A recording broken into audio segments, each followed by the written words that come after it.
Welcome to Twofold Podcast, a twice a month podcast where we give our best attempt to talk about a movie. This episode is brought to you by Cheesehouse Crappy Internet. Do you wish to have a ping of $999 at Rocket League? Then look no further. Fair. Order Cheesehouse Crappy Internet today. Stop. We will even install it to you on top of a hill. And the best part about this internet is once you have it, apparently you can't leave. Today, my co-hosts vary are... from 56 kilobytes to 4 megabits. Okay, I get it. Today, I get it. It's with me. my co-hosts. The first co-host is Phil, who is apparently a user of the crappy Cheesehouse internet. How's your experience so far? Shut up. It's been... This I can't do this. By the way, spoilers, everybody. Cool. Okay. So, yeah, it's been ups and downs. Ups and downs. You see?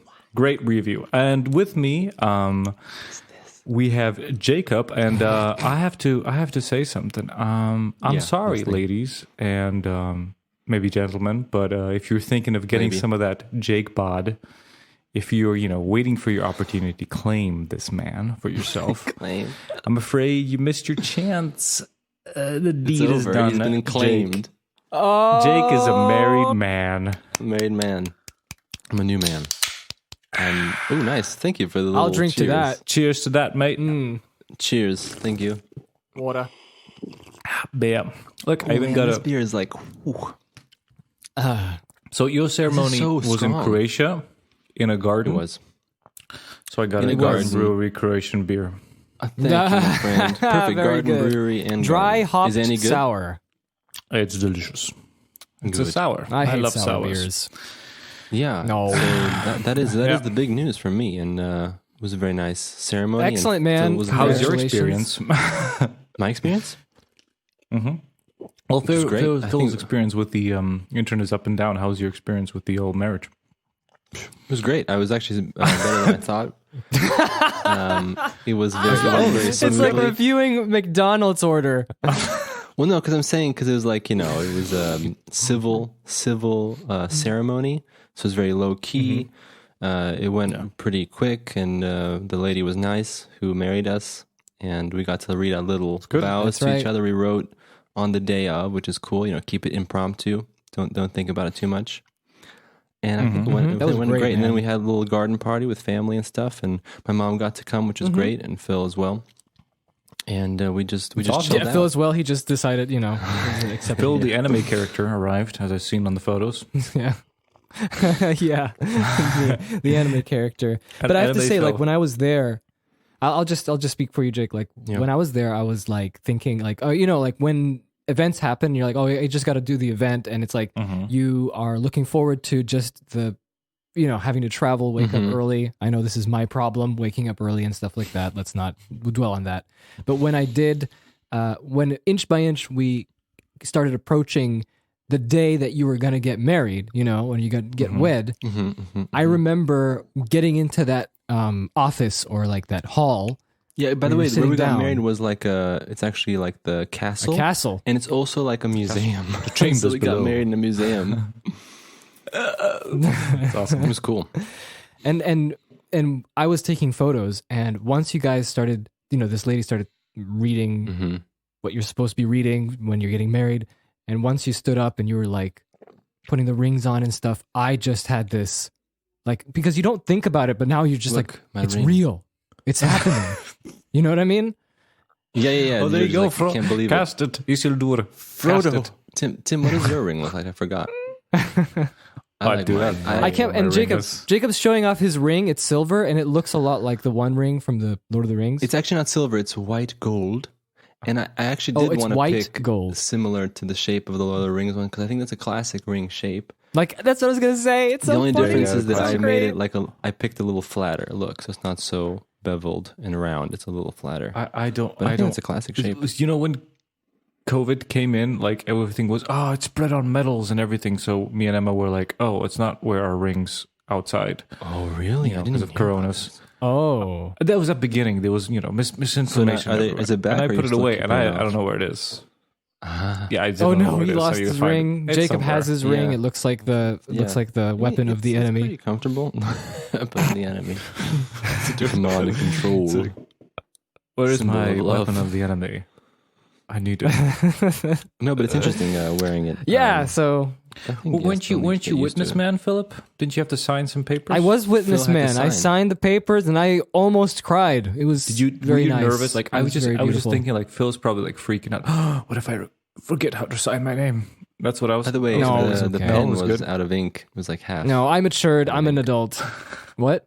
You know how to sign your name. The That's pen was half out of ink. I know how Remember to that? sign my name. I went to sign my name like. Oh yeah, the pen was time out to of be ink. official. It's Almost. like I go J-A, and then it's like no ink, barely any ink. I'm like, and I of course signed so my it's name J and horribly, Paula? just like how I signed my name horribly J. at your wedding, Tim, when I was your witness. Oh, And I was just like, just poor execution. yeah. But luckily, I was. So wait, does that all mean worked out. I have to witness for Phil now to complete the circle? Yeah, Yes. I mean that could work, or you can also witness. Hopefully COVID will in be the gone by fall then. as well. So I have technically two men. Wow, look at that. You really do have the ruling ring. You're Yeah. just I can Controlling bend all the rules. rest of us. Controlling us. All right. Well, I have the ruling ring of this podcast because I'm the host. So That's I'm right. going to use the ring of power, and I'm going to tell you about what we watched today. So here's what's up. COVID-19 still roams the earth. I mean, theaters have been open here where I live, but unfortunately, even nothing's check been here. released. Just the reruns of old junk that I don't want to watch. So I went to scour as we did before in the good old VOD. Unfortunately, Netflix is putting out a lot of good I think series. you have to specify what does this mean VOD? Oh, video on demand. To you or to everyone? Yeah. Well, just move along. Tell the audience. Just move along. Tell Okay, for the okay, folks okay. at home. Okay, so video on demand, so you can watch it anywhere you want it. And Netflix is the service I have. And there's been a lot of shows that people are talking about, but those are shows. We're busy men getting married and all sorts of stuff. We can't watch a whole show Yeah. in the 2 weeks. So it has to be a movie, and none of the live action movies look anything remotely watchable. Sorry, that sounds harsh, but it's true. I don't even And know then what's on so, so I thought like I was watching a documentary. Like there's one popped out. Sting was on it. I was like documentary. Sting was on it. It's about hallucinogenic drugs. I don't know what's it called actually. It's called Have a good trip. That's the Have one. a good trip. Or Have a good trip. Yeah. And here's the thing, right? I saw this and I was like, oh, like Netflix had a lot of good like explained documentaries when they actually explain something like they take some kind of thing like, oh, birth of a child, and it's like a good explanation. There's scientific stuff, there's some experiences and everything. This movie is like 90% celebrities talking about their acid trips. yes. Listen to me. That's pretty much it. That's the documentary. But that was the premise. When I saw the little blurb, Oh, I guess. But I thought it's gonna be more scientific, like something like explanation, No. something about what the brain does. There's none of that. It's 95% just like I have. This it's like people talking about their dreams. I liked it. I liked that it didn't have. Oh, you did? Yeah, because I remember Okay. Tim, you mentioned to me this Explained series, and I didn't actually check out all the episodes. But I wasn't really like in the mood to like watch something that's gonna go very dry and like, oh, let me explain all the scientific, which is cool. It's a cool thing, but I think I was more in the mood for this. Surprisingly, Yeah, I thought it was gonna be dumb. I like the first 5 minutes. I was like, because I don't know if you noticed, but there's I'm sure that everyone knows this, that on Netflix there was a sketch I saw on YouTube once where I'm not gonna explain the sketch. You can watch it, but basically there are some Netflix shows that are produced by Netflix that really feel like just filler, just like pure filler. Dude, I remember I turned on like 2 weeks ago or something. I'm like, we're sitting at home and like, let's maybe we can watch something on Netflix. Which, by the way, is a terrible motivation to watch anything. Like, we're bored, let's watch something. Yeah. And then I go and click the thumbnail for like the world's wackiest animals. And I click it, and I'm like, this is gonna be great. I'm like, this is gonna be interesting. I'm like, this is gonna be like you, Tim, scientific. Maybe we're gonna get like Planet Earth, something fascinating.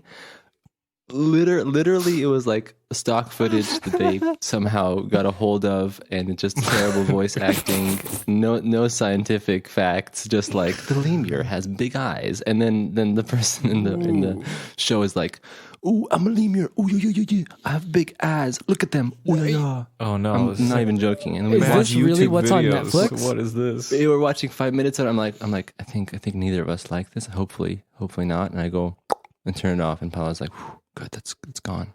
I'm like, good. I agree. I'm very happy we stopped watching that. But you know, like the feeling where you're watching it, you're getting nothing from it. It's just there, and you're just, why? And you question existence, just like the people in this documentary questioning the existence. Very good. Well, I was going to suggest something controversial if you guys had nothing to say about this movie, but since Jake wants to talk about it, I will not suggest us just watching Dragonheart. No, I have nothing to say. I just wanted to say that I found it a little more interesting than I thought it was going to be. That's all I wanted to say. Oh, okay. What did you say? I missed it talking over you. Oh, I was going to suggest we just watch Dragonheart and do a commentary on it. I would love to watch Dragonheart again. Will we make it? Yeah, if you want to do something on Netflix, we could just put it on and we could just watch it. Because, like, I don't know. Like, I was like, there was some interesting things about stuff, but mostly it was just like, you know, celebrities talking about their acid trips, which is it's like it's nice, but it's like when somebody talks about their dream, it's like it's very individual, interesting to them because they saw it. Yeah, there's nothing really. I remember us talking about our dreams. What did you say, Jake? I said there's nothing that we can really comment on that will be beneficial or helpful to anybody. Yeah. Because the documentary wasn't that beneficial. The only thing I was wondering about that documentary was basically we have Carrie Fisher in there, and then we have Anthony Bourdain in there. Right. And this documentary came out in 2020. And I was wondering, probably filmed it like before. when I was watching this, is this a 2014 documentary? When did this come out? When was this made? Because I mean, they are that is no true longer with us. I didn't even think of that, man. That's a great question. No, You didn't. Okay, I was just like, do you guys want to watch then? So, dude, I want to watch. I want to watch something that gives me something. That gave me nothing. All right, so we're doing a Dragonheart commentary special next, a special episode. Is that what we're promising to people? Yes, okay, please. I would love to do that. The Heart of the Dragon. Heart of the Dragon special.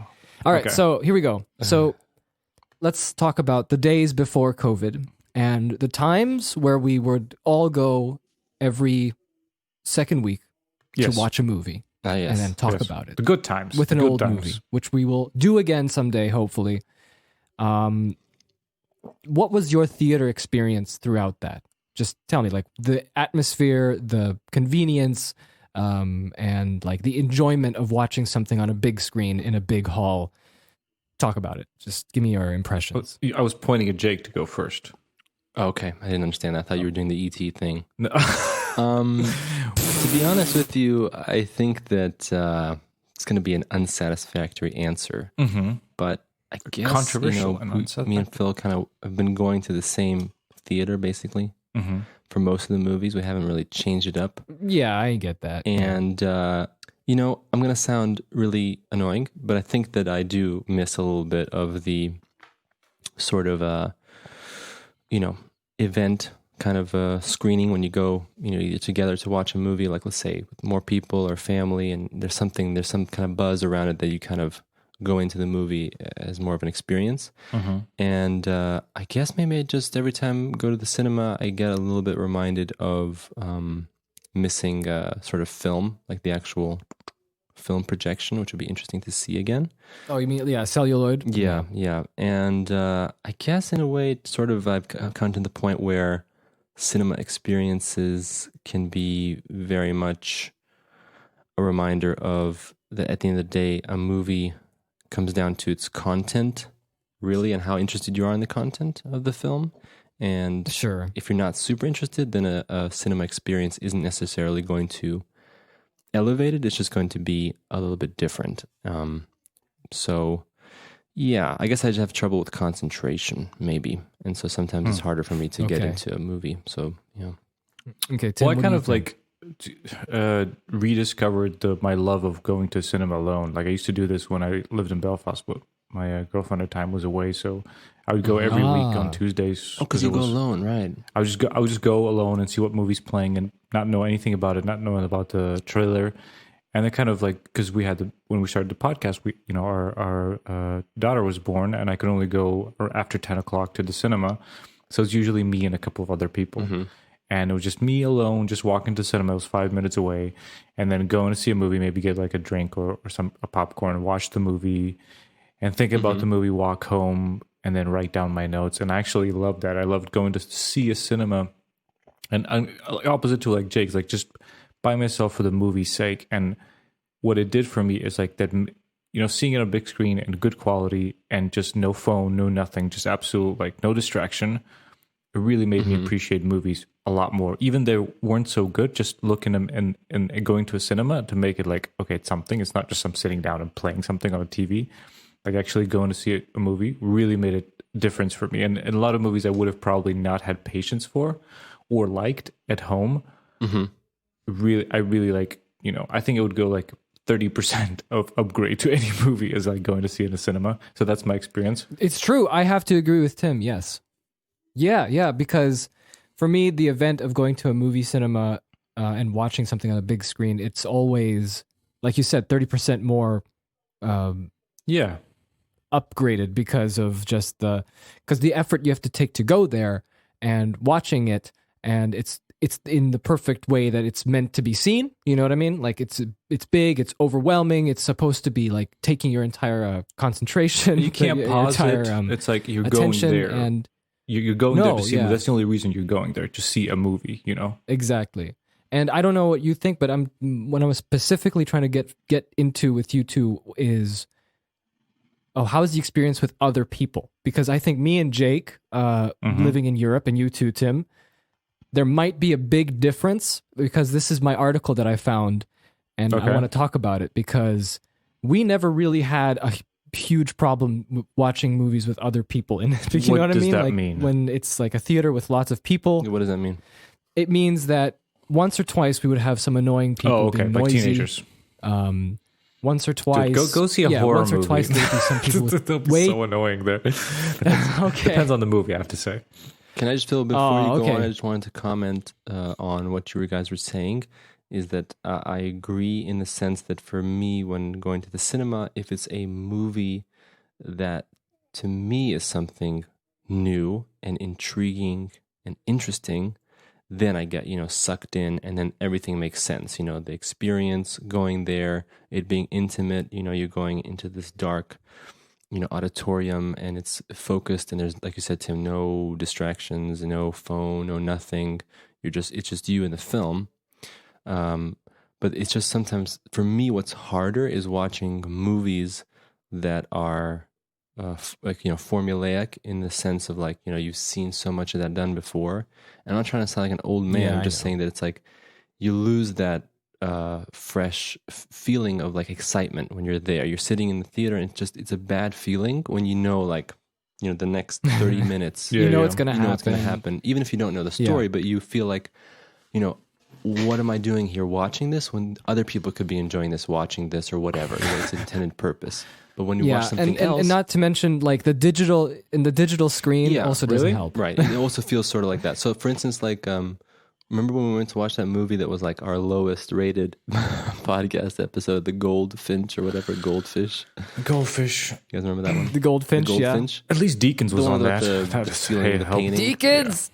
I love Deacons. I wanted to just tell you an example of the Goldfinches that's not necessarily being like a great movie, but the fact that movie was like going and doing like a different vibe, different places, different structure. Like that, those kinds of films make me go, oh, this was a very interesting experience sitting here watching this, So that's my okay. Yeah. No. I think we've been doing that pretty, like, I think 90 to 10% of our movie going experience when we were doing it for the podcast was always some kind of different. I think the only thing that was... It wasn't a formulaic one, unless I chose that. That one, that's the one I was thinking. And I was thinking, like, because that one was a painful experience as far as, like, a movie like this. I know. But I think for me, the coping mechanism... That's an example I was saying, yeah. Coping mechanism of that is just, like, I'm thinking... Coping mechanism is just me thinking of how much I hate it and everything I don't like about it. And just, like, watching it and just finding everything and just mental image of, like, anger so I can just I ask put it out on the podcast. For you two guys? Yeah. This is actually a question I've been wondering for a while now. Yes. So we do this podcast, right? And we talk about movies and so on.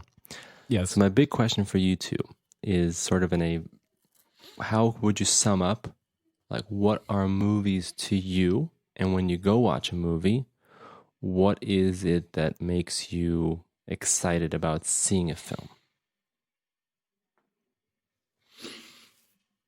Go ahead, first, Phil. Tim. You're the boss. Boss says Phil go first. Okay. Boss says Phil's first goes. Okay. So basically, I think it goes down to I love the effort it takes to actually go to see a film, so that it just amplifies the importance of it. You're here, like Tim said, you're here to see it. So there is a certain emotional reaction and but I mean, frame of mind that you get in. Personally. That's what it is. Oh, it's like an event. Personally. Okay.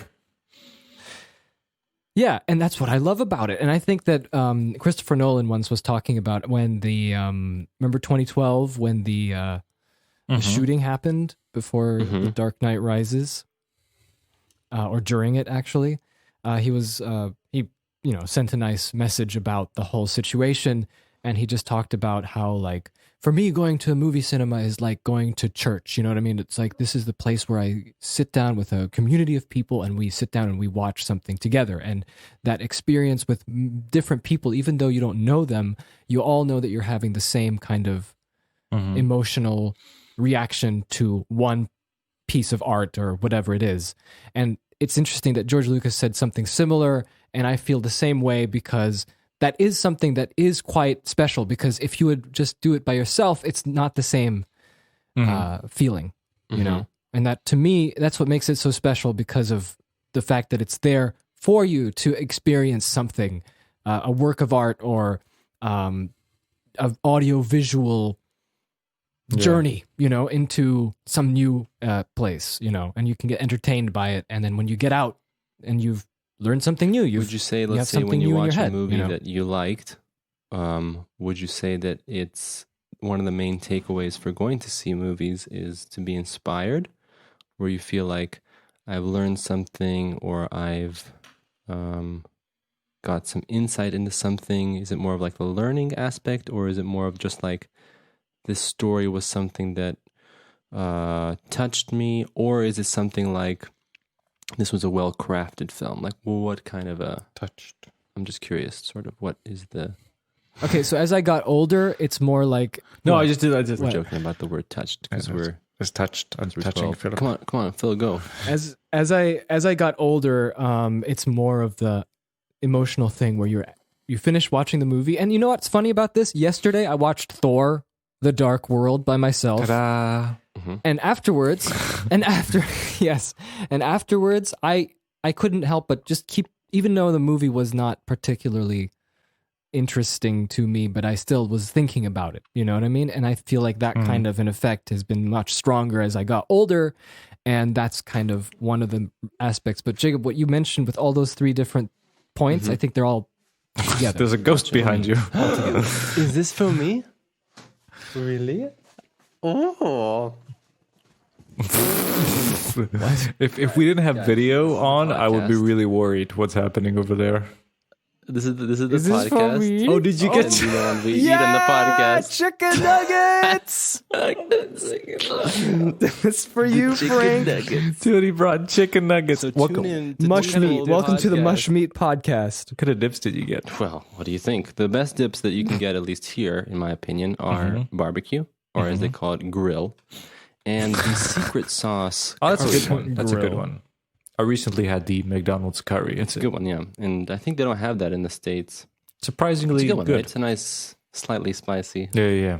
So tune in to Full Podcast to listen to me So eat my as nuggets. Jacob's eating those Yeah. delicious nuggets, Tim, what about you? Is it kind of similar? I was thinking about this as you were talking, and I was not paying. No, I was just joking. But I was thinking about, like, I am a really big fan of creative arts, of creating some kind of crafting of what humans do, and I like all the mediums. You know, I don't think movie is. I love, and each medium has its own specific strengths and Well, weaknesses. that's why I wanted to you know? ask I you, like Tim, specifically, because I kind of know where Phil's coming at it from, just because I grew up with him and I understand sort of in general. Obviously, opinions change and stuff. But with you, like, I'm curious, what is it? Let's say when you watch a movie, like, what are you looking for, and what is something that makes you sort of motivated to like understand films more? Like I said, like, so you have like all these mediums, like books, they're, they have the strengths and weaknesses. Books can be very long, right? But you also have the advantage of you have to imagine things in your head, but you can also take the pace you want. You can kind of take things that weren't there and use them. Okay, video games are interactive. That's a different thing. That's a completely different aspect. Music is very abstract. You're feeling emotions and story just not by actual physical things. You're not listening to a story, or you're not like it's moving you in a different way. And I like movies. I like a lot because they are visual, and that's all the components are there. The visual and audio, so you get all your senses besides smell, unless you go to a stupid 5D terrible cinema. But smell-o-vision. But I think what the interesting thing about movies is they're like besides songs, they're like the shortest medium. And what I love about movies is that within an hour and a half up to 3 hours, if a movie is like, I'm doing air quotes, good, what that means to me, it somehow affects me. And that could be any way. It can inspire me.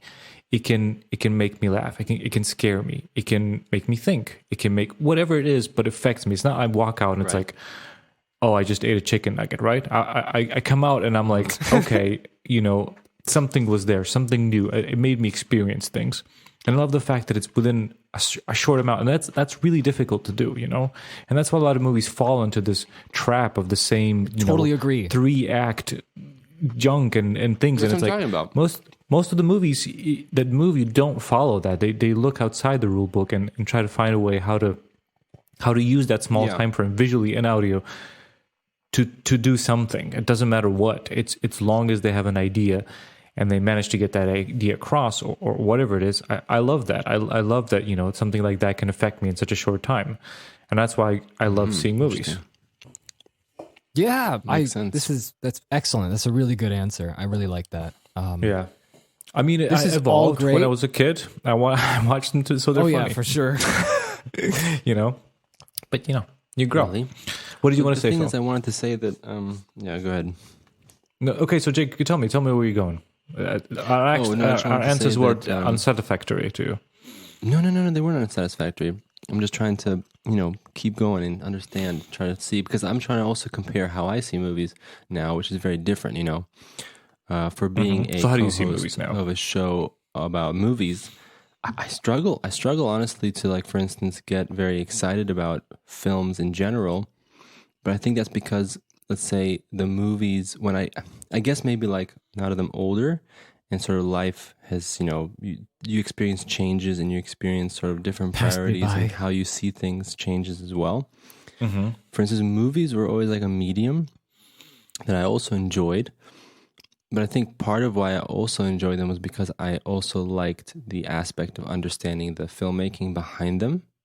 Because obviously Phil and I grew up together and Phil was interested in that. And so I kind of was interested in that as well, but sort of like in a satellite sense where it's like I was curious to see how all this stuff is done. And I think that strangely enough, I think I have more knowledge, I think, than the magic behind the cinema. average person of how films are made, just because of the amount of documentaries I watch with Phil, the behind the scenes, and even reading some books and things. So it's really funny how that works out. But for instance, for me, as I've gotten older, I think my tolerance level has like dropped for films that like I said, I can see what they're doing, and when I don't, like, my radar has like gone very sensitive. Whereas I can feel when a movie is really trying to do something, is trying to tell something, and I can tell, let's say, the director or the writer is wanting to say something that's important to them. It doesn't necessarily be a message, but like you said, Tim, convey a feeling or convey something. You want to say something with the film. And so when you're watching it, you're encapsulated in that environment and in that story. Like you said, makes you think, makes you wonder about stuff, it makes you question things, it makes you capture a certain feeling. And obviously, I can't really criticize the movies I've seen because, not necessarily all my choices are very good. And there's a wealth of movies out there that are interesting and new and fresh. I'm just saying that I think it's become much, much harder for me to to have that sort of, let's say like when you're in college, or let's say when you're younger, when you have less obligations, you have so much more free time to just like watch a bunch of stuff. You're just like, I'll just watch this. Sure. Like, I'll watch this for 2 hours, and who cares? I have so much time. Mad Men. And I'll watch it again. Mad Men, I'll watch it again.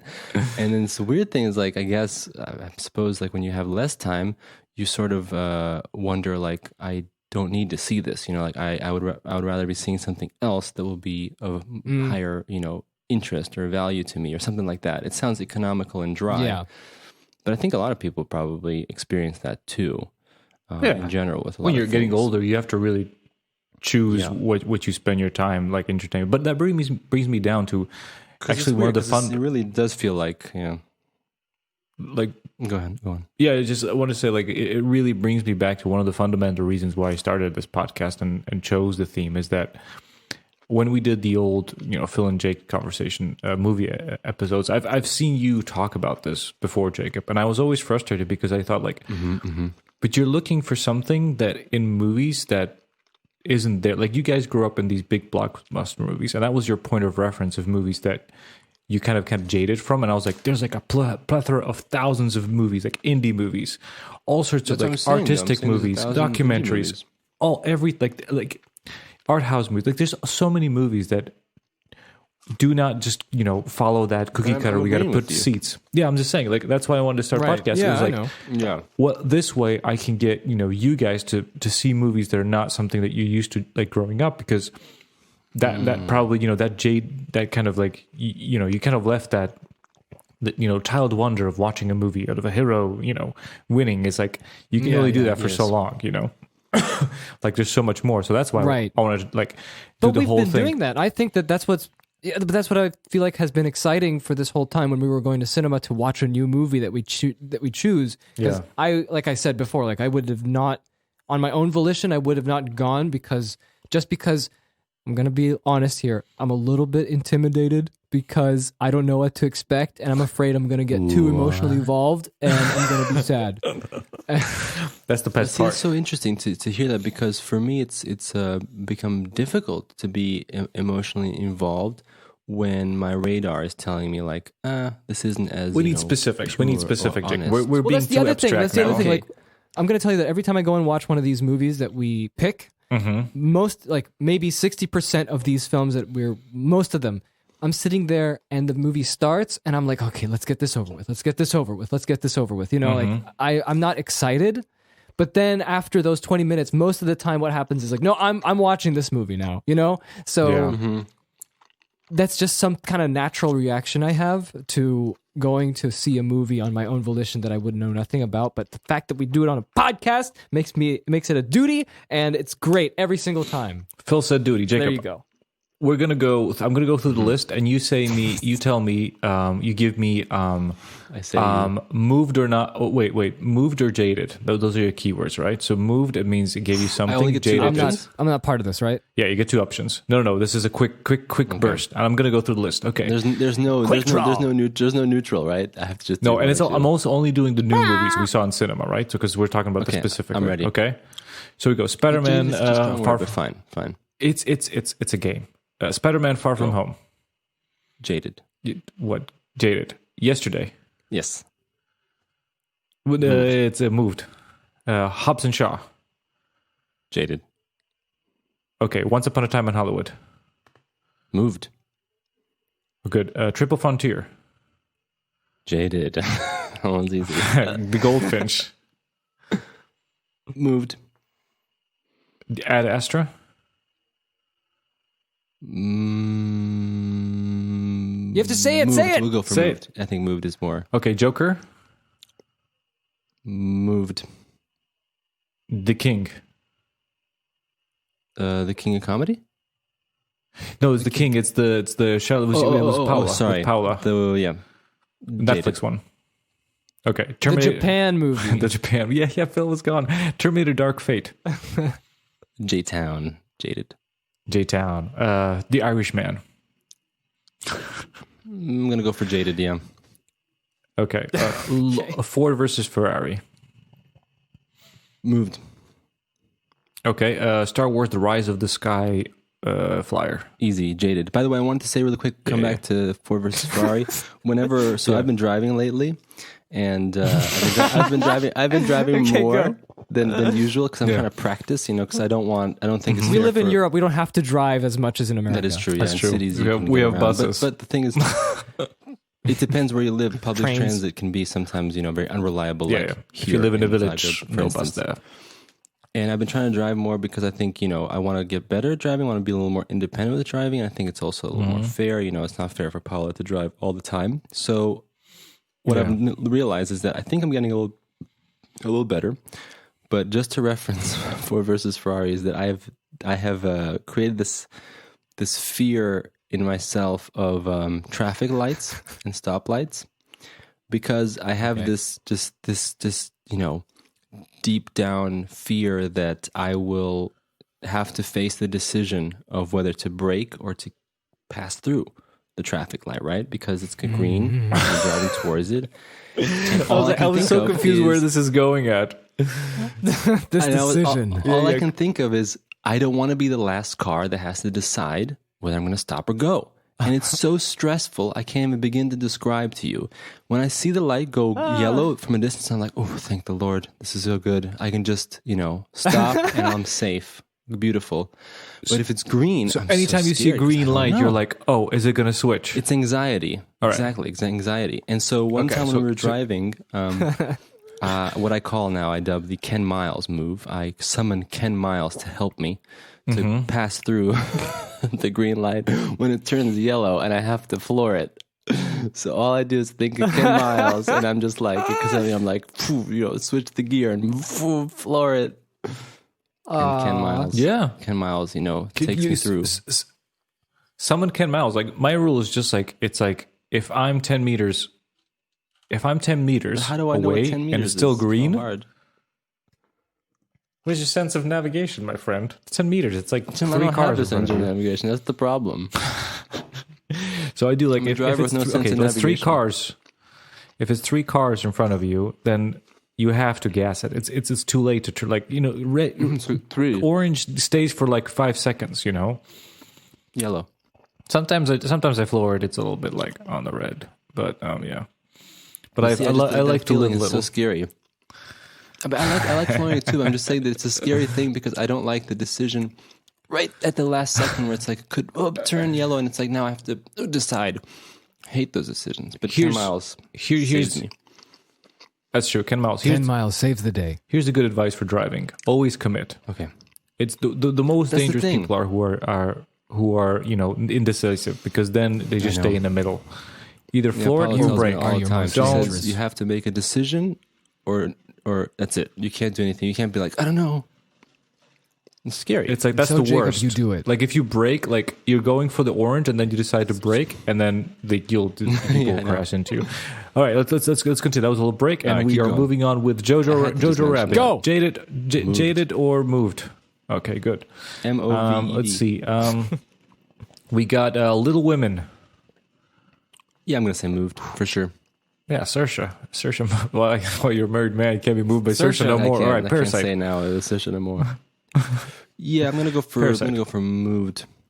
Yeah, All right, Uncut Gems. moved. Onward. Also moved.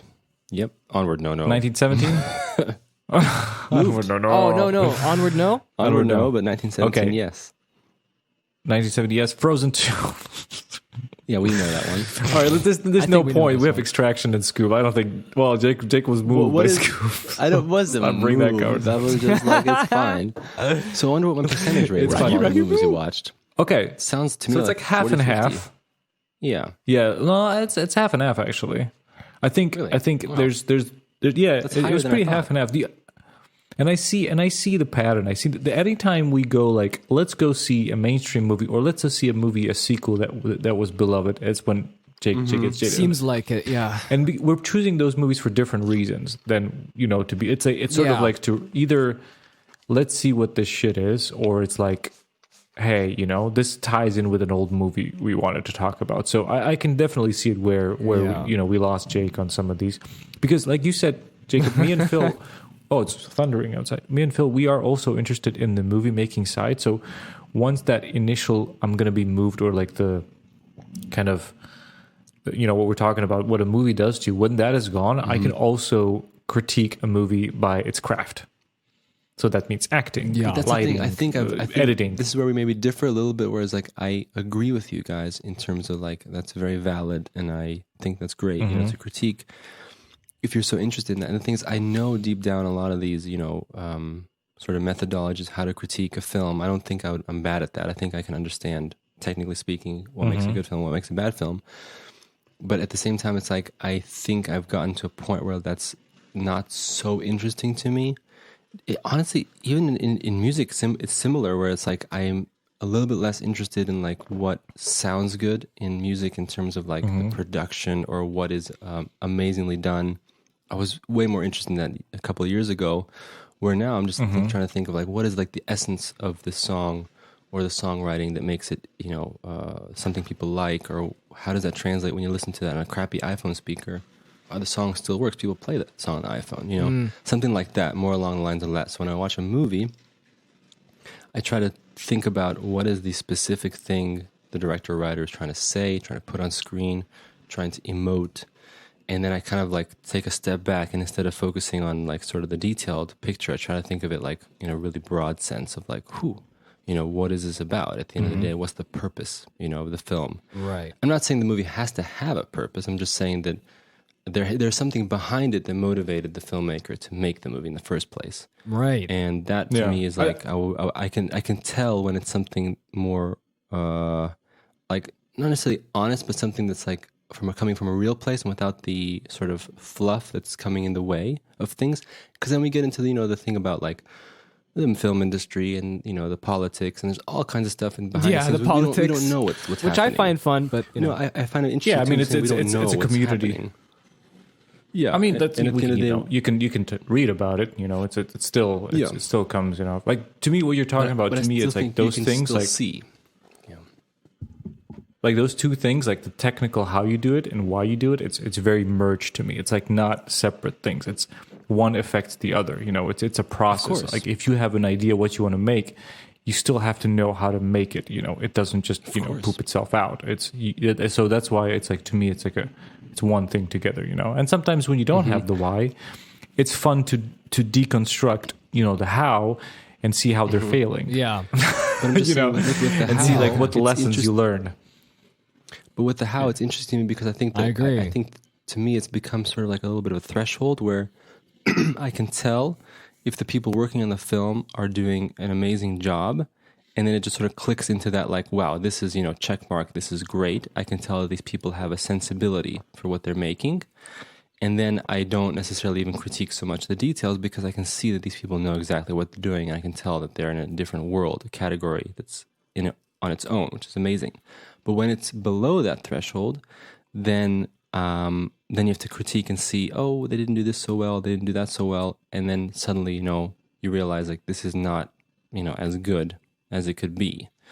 So once it like pushes past that threshold, I kind of don't really necessarily go into the in-depth analysis of the technical details because I can see it's already in good hands, and then I just sort of see what the movie is in general. Yeah. So that makes any sense. But like to me, it's like I'm also very interested in learning how things are. Like I have an obsession of learning crafts. Like I want to know everything how it's done. Like I if it has a good message and there's a chicken nugget, I want to know how the chicken nugget is made and like what are the specifics. And that could be about anything technical. And 50% meat, 50% mush. 50 the goodest mush. All right, okay, so I'm the boss. Anyway. Let's talk about Sting. The topic at hand. No, we're not talking about We're Sting. talking about Sting. We have to bring my it back. article. I linked. Oh yeah, we're still talking about your article. I linked to you this article that I wanted to talk about, and I just wanted to introduce people to the article. First article and then Sting. This is my article. So tell me. Okay, good. So the big Sting. 45 minutes in, so shut up. This is an article from No Film School, and this guy called Jason Hellerman writes, according to a study, 70% of people would rather watch movies at home. What? This is what it says. The theatrical experience is great, but many people are now prioritizing comfort and ease over going out. While stuck inside during the coronavirus pandemic, I've been dreaming of going to see a movie again. Getting the overpriced ticket, spending another $20 on snacks, getting in for 10 previews, and eventually being blown away, but more realistically, just having a good time out in the world. But it seems like many people disagree. A new like poll shared by Variety. The voice sound is like Patrick slightly Willems. modulating into like It's like obscene, a like Disney caricature. channel. I sound Yeah. like I sound like Patrick Willems. A new poll shared by Variety That's pretty good. for a That's survey of actually very roughly accurate. 10,000, 1,000 people, as I didn't want to link that Matrix podcast that I was in for some stupid reason. Just one tweet. Should have been 3. We're still bitter about it. 3 tweets. Yeah, Patrick. What? Come on, Patrick. Patrick. What have you Get your done? stuff together. I mean, Yeah, we're yeah. gonna be bitter Yeah, for seriously. forever. So You anyway- have to rectify this somehow. Let's link it now. For people who don't know, Patrick Willems was a guest on one of our podcasts for our Matrix Yeah, Game yeah. podcast, and we wish And it went really well because and he we has, were it just went well. thinking It was maybe, great. Maybe a couple of tweets, but all we got was one tweet. He didn't give for us a all shout out, episodes. not a single shout out, No. and that's not very nice. You know, you gotta look out for the little man. We're tiny little podcast, Exactly. you know, And we featured you, so I think That's not fair. very nice. So I think it was a fair deal, if you ask me. fair and square. It's a fair trade. It's a business. Right. So what it says is a new poll shared by feature Variety business. from a survey of roughly 1,000 people in mid-May by Sports and Events 1,000. Analytics firm Performance Research in partnership with blah, blah, blah, says that 70% of you would rather stay at home than go out to the movies. So there's this pie chart, and it says that 70% of people that they surveyed by Variety, 1,000 the people. magazine, says that 70% would most likely watch at home. And I have a I question. could totally about see this. it. Because here is my problem. I have been Okay, go ahead. I've been friends with some people who are filmmakers and With Patrick Williams, who doesn't. who have been filmmakers and look at that, it's Japan. Ooh, Wait, what does Japan. it say? Dori? It says no drink for married men. Toru. Toru. That's weird. Isn't that interesting? Kyoto. There's Japanese on this Brewdog versus Tool beer. I wonder how. Well, I guess they export it there. What is All right, that? so- I wonder what that says. So here's the thing. So apparently, I think there is a big difference between watching movies in America in general and watching movies here in Europe. Because Jake, we Yes. had a comfortable and fine experience watching any movie here. It might feel a little bit chain brandy, you know what I mean? Chain brand kind of deal. Subway. But the seats were comfortable. They were always clean. Oh, you mean like the cineplexes, right? You're not Yes. talking about like indie cinemas. Well, I mean, we Yeah, don't. yeah, we have what's indie it, cinemas, chain? but they're not amazing. Oh, you do? Okay, in my okay, opinion. okay. I mean, we Okay, do, okay, gotcha. but I mean, I've been to them and I've not. Wasn't particularly. They were kind of old fashioned and Okay. it's not You mean stinky. in Because, America? or because here, because for me, like, I'm not into the old fashioned gaudy look of like these cinemas. yeah, that are I old. like the old-fashioned gaudy look. For me, it's mostly like let's make it modern, let's make it dark because the focus is the screen. You know that is. We got a good one here. We got a really nice one here. I'll take it to Yeah, you guys- next time you guys are over. We should Okay. go because ours closed down. Sad. That sucks. Yeah, but there's another one. Yeah. Kino- Kino Toshikana? It's very nice. It's much smaller. The screens are not so big, but it's like it's modern. It's like it's modern inside. You know, it's not Okay, like I would love to see it because I want my mind great changed because cinema of. Yeah. because I've been to the Grauman's Chinese Theater. No, I haven't. No, I've been to the El Capitan in Hollywood Boulevard, right? That's owned by Oh, Disney. look at this Hollywood bad boy. The El Capitan, and Prancing. we watched Hitchhiker's Guide to the Galaxy, so you can tell how far back that was. Ah, And it was 1 Basically, a.m. like and I was last getting year, right? really That movie sleepy. came out. yeah. I'm joking. I remember reading about that movie coming out. I was like imagining. Martin You Freeman. read about it. Who is this Martin Freeman? Who is this man? I've never heard of yeah, before. it's true. Which Me free either. man is And then I this? remembered I saw him in Ali G. Ali G. He plays his friend. Oh, Really? so anyway, Yeah, so that's the to only make- place I knew him from. Okay. So there's these theaters, and El one. Capitan Wait, is like Phil needs to very. finish this thing. It's We need to get El over this. Capitan is like a will wait. very gaudy, like it looks like an old European opera house. You know what I mean? It has all these Yes. like flowers and pillars and Greek Roman. Grandiose. Yeah. And when the movie starts, Roman there's this numerals little everywhere. band, like not a real band, but like recording that plays, and there's spotlights.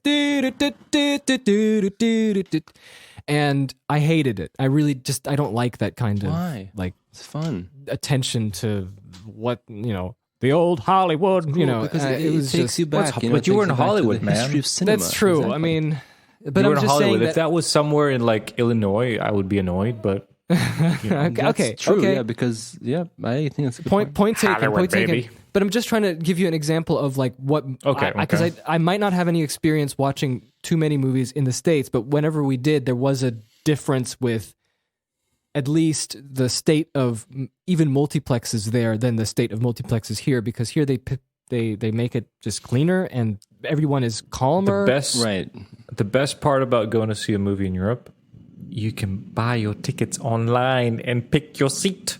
Well, that's what I wanted to say. Skip some commercials. But guys, like, we should go probably see the look movie.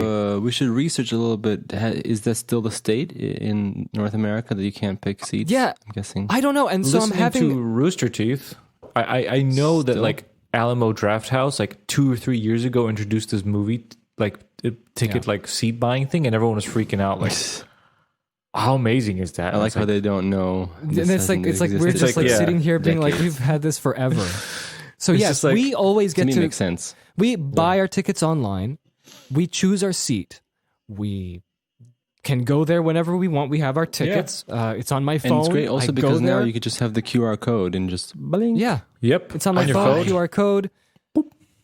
Skip the The commercials. seat is reserved. It's ours. We claimed it. No problem. Everyone's calm. The movie Come is and fine. claim Everything's it. peaceful. Sometimes there's some kids who are just making a noise, but we usually just go shh.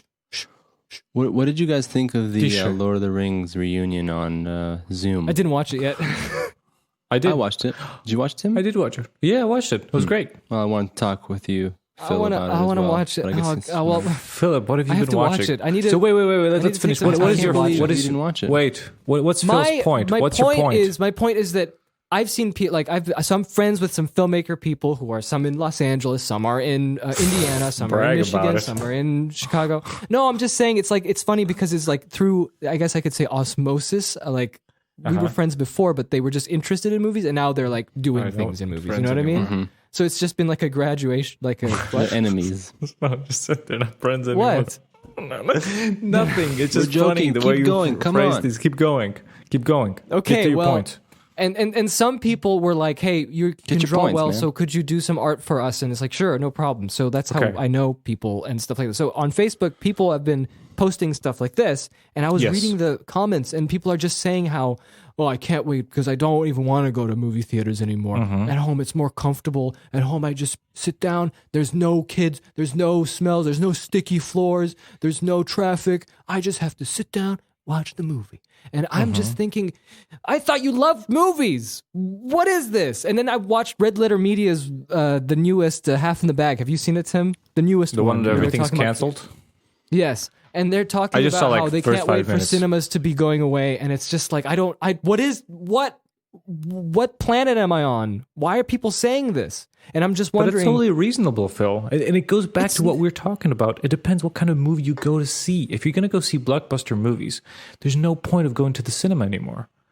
You're going to pay 20, 30, 50, like I was reading people going to America. that's the other when they bought- difference. That's the other difference. Here, we pay so much less to watch a movie. And you pay for popcorn. I was reading a family of 5 went to a cinema and they paid $180, including tickets, Right. parking, Yeah, I want to say and that then like I said popcorn. this on another episode ages ago, so I'm going to repeat myself, but doesn't matter. Remember, what's his name? Chris Pratt? He Pratt, yeah. was on... This is back when we wanted to watch that movie, Terminator, whatever. Terminator a billion. Judgment. Terminator Sarah Connor Chase Millennium. Chronicles. Something like that. Something like that. And he posted on Instagram a photo. He's like with his wife. He's like, going to see, my uncle, my father-in-law, Arnold Schwarzenegger. He's like, gonna go watch this new movie. And then he takes a photo of the ticket stub, and I'm like floored. I'm like $20 to go watch the movie in LA. And I'm like, dude, you could buy like 4 McDonald's meals with that. four orders of chicken nuggets. You can buy a movie on iTunes for that price, and you don't have to, and you can make your own popcorn at home. You don't have to drive somewhere. You don't have to suffer through other people around you. That's what I'm saying. It's like, I'm just like, this is my personal thing. I'm always like, it's funny to me when people freak out of things changing, and it's like, things will change, like when people were freaking out that people don't use horses anymore because there's new cars. It's like, it's not like horses are going to die out. I know. Maybe it's a good thing. Maybe it's a good thing. Maybe it's a good thing. Cinemas, people who are really excited about movies, they'll exist for those, and the rest will watch it on their big screens at home. Tim, that's the only thing I hope for. I just don't want it to go away. Enthusiasts will use their gas cars. Rest will go to electric. Don't be Jeremy and Clarkson, who's like, cars have been here for 100 years. Clarkson. They can't go away. The world has been here for millions of years, but cars have been for 100, and I can't stand this change. Billions of years, and I am here. Do you know what I happening? I was thinking about this. Okay, Tim. This is my soundboard. I just wanted to mention this because I'm just wondering, maybe people are just in America. It's just a different situation when it comes to movie theater going, because we have it so nice and comfortable because the seats are good, the air conditioning is good, not as many people, and we pay $5 on average to watch a movie. Yeah, and then we always have enough money for popcorn. It's true, and popcorn is expensive here. But it's still enough. Okay, Jacob, you wanted to say something. I boss, and I say Jacob say things. I wanted to make a thank you. I wanted to say to your point. This is actually great that you mentioned this, Phil and Tim. Because when I was watching one of the movies we, had on our homework to go watch in the cinemas, I was sitting there thinking to myself, there was a long time ago where we went to the Children's Museum of Indianapolis, and they had this thing called a planetarium. And it was amazing because what you did was you, for those familiar, if I'm correct in assuming this is how planetariums go, is that you imagine like cinema seats, right? But it's all in a circular layout. Like an amphitheater or a full circular? Full circular. Okay. And above you is a dome. And you're all reclining back, right, looking at the dome. Yes. Up into the dome. Yeah. And then on the dome, they have this projection system, which uses multiple projectors to project onto the dome. And honestly, to this day, that was one of the most amazing experiences in my life. I never experienced it. It was a documentary. You were there, Phil. I wasn't there. I didn't see the planetarium. Okay, then you went to the Chinese theater. I thought you were. I think it was a school trip. Anyway, we're looking at this dome, and the documentary is about space, NASA, something like this. And at one point, I was floored at how amazing it was when they projected stars across the dome, and you were flying through space and flying through the stars. And we were reclining, so it was almost like a very, it wasn't a normal experience. It's like, looking at the cinema, you're looking at this window, you're actually like reclining, so it's changing your balance a little bit. Like a full view. And you're looking up into, like a full view, and you're like reclining, so it's almost like you're flying through space. And for some reason, that just always stuck with me, how interesting that approach of doing, of visualizing something and making you feel, it's like 3D, right? It's like VR, basically. Ooh, but just VR movies, without the goggles. Yeah, and I wanted to say that when I was watching a movie, I got reminded of this experience with the planetarium, and then I got reminded of VR, and I got reminded of all these possibilities of how we can experience a film, that I just thought to myself, like, Phil, you're talking about the cinema and stuff like that. I'm thinking, man, how cool, interesting would it be if we went to the cinema and we experienced something like the planetarium, where you're like so immersed in the movie that it's just this experience where you're flying through things and flying through shots and cities, and everything is very 3D. There's a movie, and, it's like a proper version of 4D, right? Something like that. Like a really good version of that. There's a technical difficulties of how movies are made, because they're made from this kind of what we project as reality, the camera looking at things, and that's not really 360. But there's a movie called Enter the Void that might be really good to see in that. It's basically it's a was it Vietnamese or Korean, Japanese? Wait, no. Enter the Void is, when was this made? Where was this made? It's a Tokyo. Okay, so Japanese. It's a movie about this guy dies.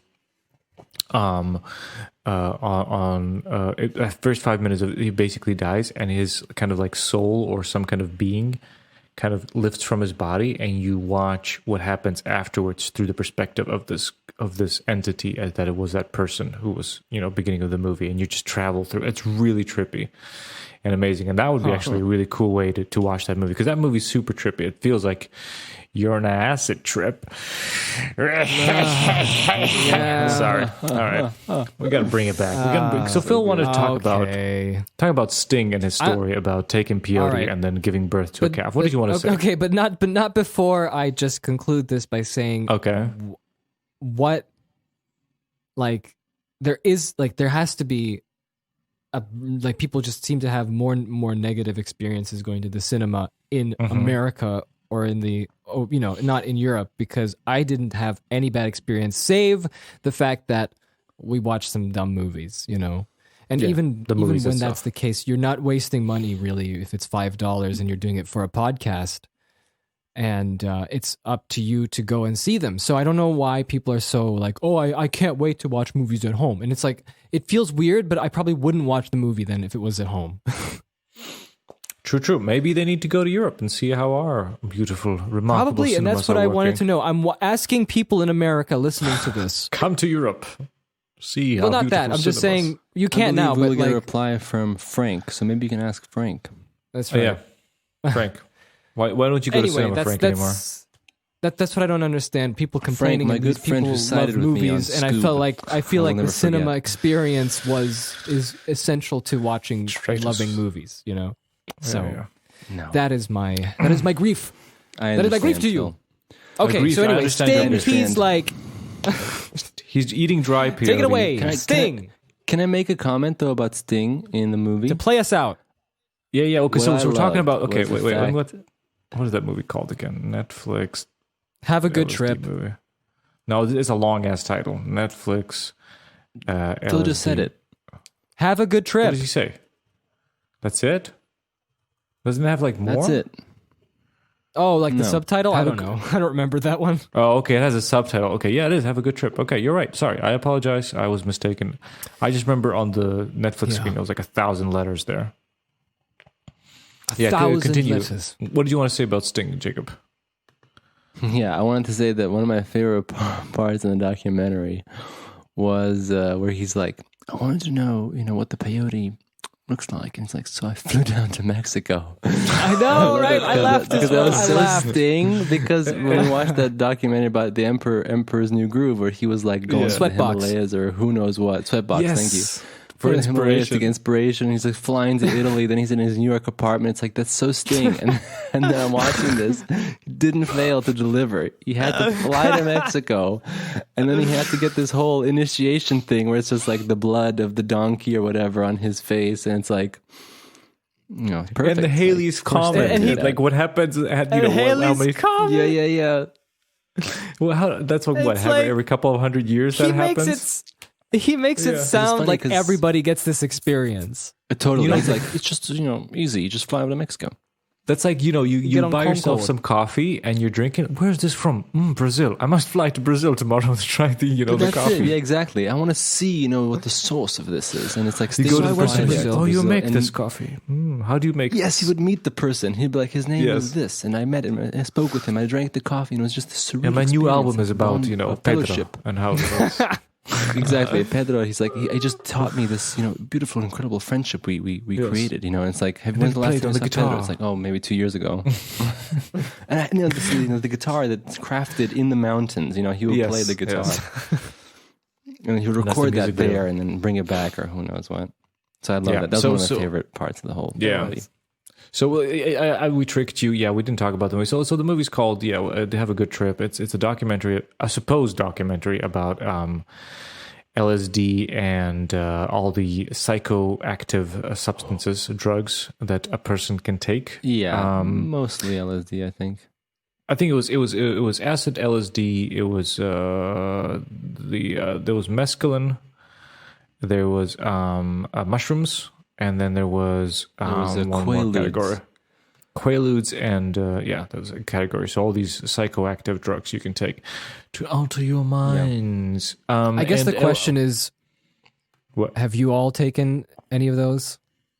I did take acid. I have not taken any psychedelics. Oh, you did? Yeah, Acid sounds interesting. I had a half a dose. I'm a very boring boy. I had half a dose because I am a coward. I did not wish to have. I guess information about it, which is funny. I was laughing when I was watching this movie. So many people mentioned that movie, but I mean, they mentioned the book, but the movie also was mentioned a lot. Is watching Fear and Loathing in Las Vegas as a teenager. Oh yes, and as much as that movie is like crazy trip, these guys are badass, it's going crazy, but it's also like, oh man, this could turn really, really bad, which is the point of the movie, I guess. It's like a fine line between, which is, I guess, what they talk about this movie. You know, I can have a good trip or a bad trip. So that's my information. I was really afraid of a bad trip. Whoa. So I just took half a dose of acid, and it was basically what they describe is just kind of like stuff's moving that shouldn't be moving. And you know what's annoying about this documentary is that there's like 5 different people who are saying they never get it right in the movies, right? It's like, you know, they explain exactly how it is, and how they're explaining it is how it is. And then the animation and the experts and the little sketches they have are exactly following the terrible... exactly what they're saying. Yeah. I was wondering if that's a joke or not. I couldn't figure it out. I don't know. He's like... Because Carrie Fisher's talking about an acorn moving, right?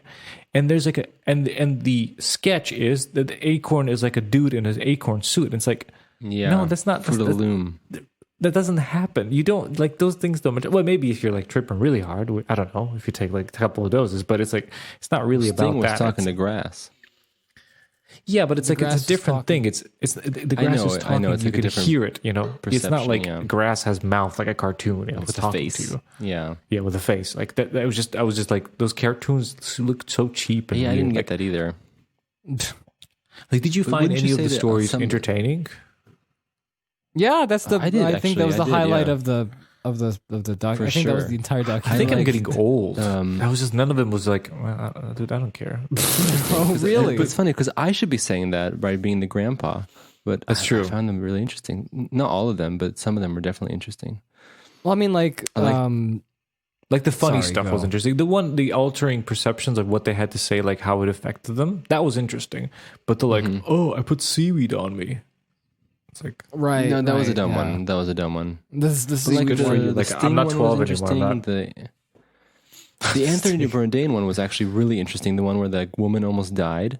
I thought that, when I was watching it, I was thinking like, oh my goodness, did he really like accidentally kill somebody? I was like, how does that work? How does this story end? It turns out she survived. Oh no, I liked the one with the tire. Oh, that sounds realistic. That was great just too, got a paranoid man. Yeah.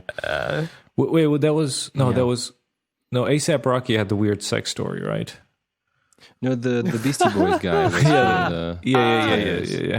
Who had the sex story? Rocky. He had a pretty interesting style of storytelling, which I found interesting. Yeah, that was ASAP Rocky. Chill. He's a rapper. Okay, yeah, him. Okay, yeah. Not familiar with. Oh, I don't want to paraphrase his story. So if you want to watch the documentary, you can paraphrase it. It's you can, but it's graphic. It's one of it's highlights. Graphic. It's a little graphic. But it's just a little. Yeah, bit. the little sketches and the little like graphics and things like that. It was, I don't know. It seemed very. I mean, like kind of. Some of them were okay. I think that I've gotten to the point as well where it's like, honestly, like, it's funny because you know, when people parody things, I feel like we're in some kind of a stage where parodying isn't enough to be interesting anymore. And I'm not saying that in a critical sense. I'm just saying that I've seen a lot of parody. Let's say, for instance, they're doing that, making fun of the old school 80s PSA. Oh, video. yeah, the PSA. Oh, right? Yeah, those, yeah. And you're like, it's just so weird how we're like, it's 2020 currently. And I'm just saying that there comes a time in general, you know, and just how things flow and change and things that, you know, when you're parodying something like that, that's been parodied so many times, you kind of wonder, like, if you're going to do something, either do something crazy and wacky and different, but if you're just going to parody those old 80s videos, I've seen that so many times. Yeah. So things like that are very strange how they chose to do that. And even just like if you're trying to get a message across, it should be legalized and it should be using for treatment. You know, like that doctor says. Like, at the end, they did you can't have like 90% of like jokes. Like who's going to take you seriously if you go like, if you're trying to prove a point, that it has some kind of positive effects. Why don't you just lean a little bit more into that than funny. Yeah, I think they did a little bit of a bait and switch at the end. They're like, oh look, they're looking to explore the medicine, which is fine. Like I agree with that. That's great. They should keep exploring that. But it's just like if you're gonna make the whole, like you said, the whole documentary a bunch of anecdotes, you can literally just make the anecdotes and just finish the film. And it's like, go check this anecdotal movie. It's interesting. Yeah. But if you're going with drug anecdotes, I'm pretty sure it could be a lot more crazier, than this. This felt like a very kind of mild version of, Yeah, I'm not sure if you're really going to talk about, like it feels like it's very in the middle. Like, what's the point of this? Like maybe because I'm aware of like, okay, what are the main things? Oh, you want to use it for these things. These are the effects, kind of thing. So I didn't learn anything. Yeah, new. Maybe for someone who doesn't know anything about acid, might have been, but like then it compared like those explained. Those explained episodes, even it was a subject I knew more about. It was still very interesting and kind of gave me information and interesting view of something or an aspect. But this was just like, this felt like you were saying in the beginning, a very filler documentary. That's just like, it's there. Filler. Yeah, I think also the Nick Offerman stuff was also like, it's just like I don't even know. Who's Nick Offerman again? Yeah, Nick Offerman's here. His most famed role is Parks and Recreation. Yeah. What's his name? Is he the guy with the gap tooth? No, Nick Offerman. No. Did you not watch Parks and Rec, Philip? Man? No, I didn't. Hell, man. You didn't watch Parks and Rec. You didn't watch... His character was famous years ago. Ron Swanson. What's his name, Tim? Ron Swanson. Swan Ronson. Yeah, and Phil didn't watch Lord of the Rings reunion? Why you know what? I thought you loved Lord of the Rings. I thought you lived for that. I do. Give me a second, okay? It just came out. Phil, we gave you like a week. A week ago. For a week now. It's been. What have you been doing? A week ago. I was the one telling you guys about it. Yes, and then you didn't watch it. And you didn't watch it. What are we going to talk about? I didn't expect you to bring it up, dude. It's like Phil, it's heartwarming. It's cringy. It's best. Exactly. I'll watch it. I just didn't have. I wanted to be in the right. I don't want to frame of spoil mind it for Phil, but because it's so short. The thing is, I have to admit that. Oh yeah, it was an hour, right? Having read the Brian Sibley, I'm like a broken record, but having read the Brian Sibley biography, I remember of Peter those Jackson, podcast days. Yeah. I'm saying having read that book and having such a big, I think, insight, I really would recommend that book. It's called Peter Jackson: A Filmmaker's Journey. When you read the book, you have such a deep insight into the making of Lord of the Rings that you really can never go back to like everything else is just like little nuggets of info just scratching the surface. And so it's funny when I was watching this video. Did they talk about the bearded ladies? No, they don't. Honestly, Phil, it's like an hour long, and I thought it was gonna be 2 hours long. It's very brief, very short, and it's just scratched the surface, and it's mostly just like chatting and kind of joking around. But I wanted to say to him that what I liked about it, though, surprisingly, I thought I wouldn't like it, but I actually did like that they did structure it and pre-plan a lot of it. Yeah, because it made it kind of interesting. I thought it was going to be cheesy, but when I start watching it, I was like, oh yeah, that's actually fun. That it was a little more structured because at the end of the day, anyway, is going to be structured. It's a call set up. It's a show. I mean, and it's also an online call with 30 people. Things are going to go wrong, obviously. And honestly, like totally wrong. Like they also talk about their experiences. They talk about some behind the scenes stuff. They talk about all those things we heard in the documentary. There's no new information there whatsoever. I think the strength of that watching is just the interactions. Just watching Elijah Wood being excited every time a new person comes in, or they're just him. I was just watching him really get excited about people talking. I think that's like the most, like them riffing and just seeing them after 20 years still having that same energy was amazing. That was like the best part about it for me. The rest of the stuff was like, it's good to be there, but I think it's from other viewers than me. But but what does that mean? What does that mean? Go watch it. Watch it. It's your duty. Jake, so did you feel? I I have to say, I felt sorry a little bit for Peter Jackson. That man looks overworked and tired. Like he had trouble sometimes getting sentences out and stuff. But that's so weird though, because I'm shouldn't he scared. be chillaxing now because he's not working on anything specific. I don't know. Maybe some studio is torturing him still. To produce things. I don't know. He just seems so very. But he was also interrupting his wife all the time, which is funny. Was that just Philippa Boyens? It was Philippa Boyens. Oh, Philippa. Okay, it was interrupting Philippa then. Yeah, I can't remember who was there. Yeah. Because she didn't say anything. Because Philippa didn't say anything. She goes, and he goes like, and he's just making jokes. Like, oh yeah, we did it. And he goes, but Tim, I have a theory about Peter Jackson, and this is pure speculation. I really think that honestly, making Lord of the Rings, and based on what I read, is like, man, that must have taken such a big mental toll on him. Just the fact that he slept Hobbit, so the little. Hobbit. But I want to say that's Lord of the Rings, right? Like Lord of the Rings was insane amount of work, pressure, all that stuff, and it takes a very specific person to deal with all that stuff. And Peter Jackson is only human, so clearly that's going to have a toll on him. And the lack of sleep, all that stuff. And like you said, Phil, and then The Hobbit is a repeat. I mean, this man, poor man, like he himself said he's never going to make 3 movies again, stressing it all the time. And then he goes and makes The Hobbit. Back again. I mean, honestly, Tim, I don't know. I really believe that those things, they do take a toll on you physically. It's like some form of trauma, even though it sounds bad. Dude. It's true because it's so much pressure. Like if I have like a hard week, that's why he went all something, gray hair, the toaster hair. Yeah. I mean, it happens. Look, I'm losing hair. It's horrible. What is it? From the frying pan into the fire? What was it? Yes. It's like, but it's like frying pan into the because fire. like, okay, so he did all that for Lord of the Rings, right? Because he loved it. That was his big thing he wanted to do. And imagine doing that for something you're not even like really interested into, like The Hobbit. That's the thing. Like that's even. I think that's 3 or 4 or 5 times more. Damaging to your everything because you're questioning yourself. You saw how he looked like it. You saw how Peter Jackson looked like in 2009, right? He was slim, dude. His hair was healthy. He was looking great. And then the Hobbit came and killed him. Oh, the Hobbit killed him.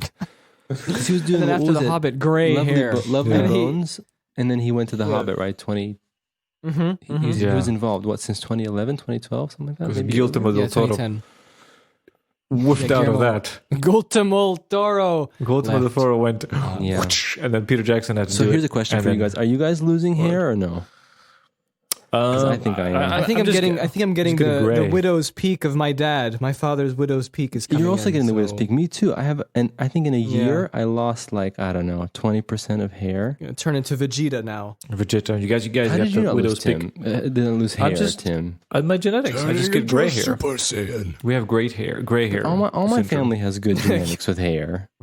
I'm confused. But didn't you say your dad had widow's peak? Look at it. Look at this. But it took a while. Oh, maybe, you're right. But I don't know. Like, I have no idea. Like, we don't have the classical balding in our family. We do have widow's peaks, but we have like really like gray hair. It usually comes in pretty early. Like, my brother, he was like 30. He was like our cousin 40. He was does like have gray hair. So the gray hair. Do you think you might me. follow in the footsteps of Salt and Pepper? Salt and pepper, probably. I'll be salt and pepper. By the time I'm 40, I'm probably it's better just than salt. the widow's peak. I believe that I won't have gray hair for a while, but I think I'm just worried that my hair will thin out. What if I have to go bald? I mean, I never imagined myself being a bald guy. You gotta go Jamie Lenman with the baby strand and just a little patch at the beginning. Did you see? And the big mustache. The big mustache and the baby strand up front. That's how you gotta rock it. But I mean, that's a good though. I mean, he figured it out pretty good because I mean, at that point, you have really only 2 options: either you go full bald, or you do something crazy with your hair, or you go wig. The worst is the comb over. The comb over. I think there's a couple of rules I have for myself. Number 1 is the comb over is the best. I will never dye my hair. I've decided that already since I was young. I'll never artificially dye my hair. You dyed it when you were young, so that's true. Yeah, it was long gone. And number 2, I think I will probably. I guess I probably would have to just shave it bald if I go super balding. I don't know. Just do the comb over, man. I won't get a wig. Are you kidding or serious? Just get a night. just get the guys nice and greasy and just go whoop and be like nothing happened. Nothing. It's all good. Don't nobody lick no here. I am fooling everyone. Fooling everyone. You know what? We could have, if we were doing the classic 2-movie structure, we could have picked Reefer Madness. Do you know about What's that that? movie? That's true. Yeah. It's like a documentary from the 1950s. Dude, I would just pick Fear and Loathing, honestly. Oh, That's true. because it's a documentary in the 1930s talking about the scariness of people taking marijuana. Ooh, do you guys ever watch Fear and Loathing in Las Vegas? Yes, we I did. did. It was great. I want to watch it again. Maybe It was a good film. You had your chance, and Terry G. I think to me that's Terry G's finest work. I don't know. Well, you guys, what's your finest Terry G movie? Okay. Monty Python and the Holy Grail. No, he didn't direct that. That was double direction. he did. Phil, I can predict. Oh, you're right. I can predict what your answer is, Phil. I can predict. What is it? 12 Monkeys. Okay. Oh man, I haven't seen that in so long. I need to watch it again. I thought you were gonna say the that. only thing I remember is Brad Pitt Brazil. and the music. Brazil's pretty good. Brazil's good. I like Brazil. Thailand is Fear and weird. Loathing used to work, no? Remember when I made you watch Thailand? Oh yeah, and we stopped. That's right. When Yeah. I was a kid, I had You no guys idea are- what was going on. So I Probably was like, let's scared watch Jacob Herbie. for life. Yeah. Lindsay Lohan is Jeff in Furby. Bridges just sitting there. What? Yeah, no, I Lindsay didn't Lohan understand. is I in probably would Herbie, isn't understand it? it now, I imagine. Oh, haven't seen Herbie it. Fully Loaded. Herbie, Yeah. Yeah, I haven't seen Time Bandits in a long time.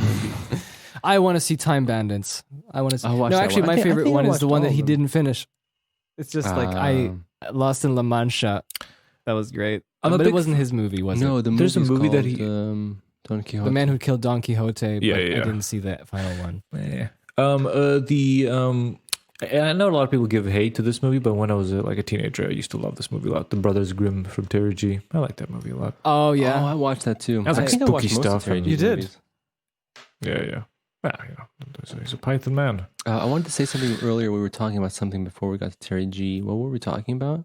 Oh yeah, I wanted to say that one option you can do if you're if you're balding is you can always wear a beanie, like what's his Oh, name? it's like a constant beanie. Double D from Ed, Ed What's and his Eddie. name? No, Double D. But shoot, the guy who now runs Apple Radio, one of the shows, famous. Oh, interviewer, music. Zach.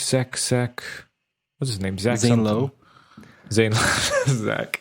Yeah, Zane Lowe. yeah, Oh, he's got Zach. a beanie always? He's like he Zach sometimes has Sweet the and beanie, Low. right? And I was thinking to myself, that's actually a pretty clever way to sort of like you don't have to Yeah. draw attention. yeah, to yeah. it. You can Just wear a wear a beret. beanie, just chilling, wearing a beanie. You can wear a beret as well. Or you And can if just choose like if you a balance really. it out with some facial hair. You're good to go. Or just a cap, Jacob. You can be like Tim from Oh man, I can wear a cap. last year. Yeah. That's great. You can wear a cap, or problem you is can my like go ears unique. Like come out. something that's like very recognizable. Just choose like the Sherlock Like a Holmes party hat. But Yes, you'd look great in a Sherlock Holmes hat. yeah, I think that's it's called a deer Grandpa. stalker. A deer stalker hat. Oh yeah, that's like the hunting deer stalkers. It's like a I wife was beater thinking and a maybe, deer like- stalker. Just put I those was things. thinking maybe going like I was thinking of maybe getting contacts again. What do you guys think? Maybe. don't No, know. because then we're too similar, Jacob. Really? Which is Well, then you'll be different from Victor. You must be a brother. That's true. My twin. Yeah. So Man, Victor, people don't even know what we're talking about. Victor. So we will watch Dragonheart. Shout out to 'cause Victor. I want to see that movie. Yes, yes. I haven't seen. I want want to see it again. and we can talk about the castles. Look, we 'cause have it's the- filmed. we have the- Sworn to valor. It's filmed in Slovakia, so Yep, that's that's also true. a big thing. We can comment on I that. haven't seen that we- movie since look, probably watched it with Dennis- you guys once. Ooh, Dennis Quaid is in it. Dennis Quaid, the man Dennis who doesn't want Quaalude. to change his accent, even though that Quaalude. probably his accent is more accurate to medieval England than all the English accents. That's actually true. There's Sean Connery. You know, Oh, yeah, he's we been all know modern- that. There's in modern David Thewlis. perceptions. David That's- Thewlis is in this film. That's the one I'm looking forward to most because that's the first movie I saw him in, and then every time I see, it's the guy from Dragonheart. That's Me too. Same. So, Then yeah. there's David Thewlis. We all know he's a great actor. He is like this. He's Lupin yeah. from. He trained. He was his Yes. the one of the Next time, stab more Lupin. flesh, less cloth. And then we have Dina Meyer, who has been in Starship Troopers and in I think some other Paul she's Verhoeven the films. lady in this. Wow. She is the lady, yes. And then Dude. there is the lady. That's The lady. Like, you have the cast and you have lady. the lady. That's how the movies were made. What's her back in the role? day. She's the You're lady. waiting for The- the lady? The pretty Yes. lady. Oh, you're the pretty lady. You must have. Yes. Make But then you old have Julie woman. Christie, who's in it. She's the mother of Iron, and she does a fairly. She's the good old performance, lady. So Last we I have the checked. lady and the old lady. She's the old Yes, lady. that's the old lady. And then you have- lady. Then you have Jason Isaacs. You know. Jason Isaacs. Oh, this? man, What? he's in that. Really? Yeah. Oh, yeah, he is at the Dub- beginning where he's like Dubby his is a- underwear A road tax, sir. A road tax. is revealed. That's Yes. amazing. Uh, So yeah, and Pete Postlethwaite is in it. It's all good casting, but you know we have a to lot of find out. My stomach specials that hurts we really need to bad, guys. we I need to have build go. up to. Oh, Okay, man. we're finishing here. We need to do Marvel Cinematic Music. We need to do special about the Dragonheart. We have other specials. We need to do live stream. We are behind. We apologize, people, but this is It's the okay. end. This is the time. end. A good trip. Does it what was it? Moved you Was your or recommendation? jaded? Moved or jaded? Jaded. I'm gonna have to go with. I mean, if we have to pick, I suppose. Yeah, you have to pick. It's Decisions. It's about the traffic yeah. lights, Jacob. You must choose. jaded. Jaded. Jaded. So it's a triple jaded. Good luck next time. Yeah. You must Yeah, choose, Jacob, Jacob. If it was enough, if there, I would have. Are you putting gas or you're braking? Is it gas or breakage? I'm breaking. I'm breaking. It's I'll break. tell you, there's a lot of gas going around my intestines. All right, go. Let the gas really free. hurting. Y'all, we'll see you in 2 weeks. Have a good one. Yes. Cheers, everyone. Yeah. Enjoy. Love you all. Goodbye. Have a good life. Amen. Bye bye. Bye.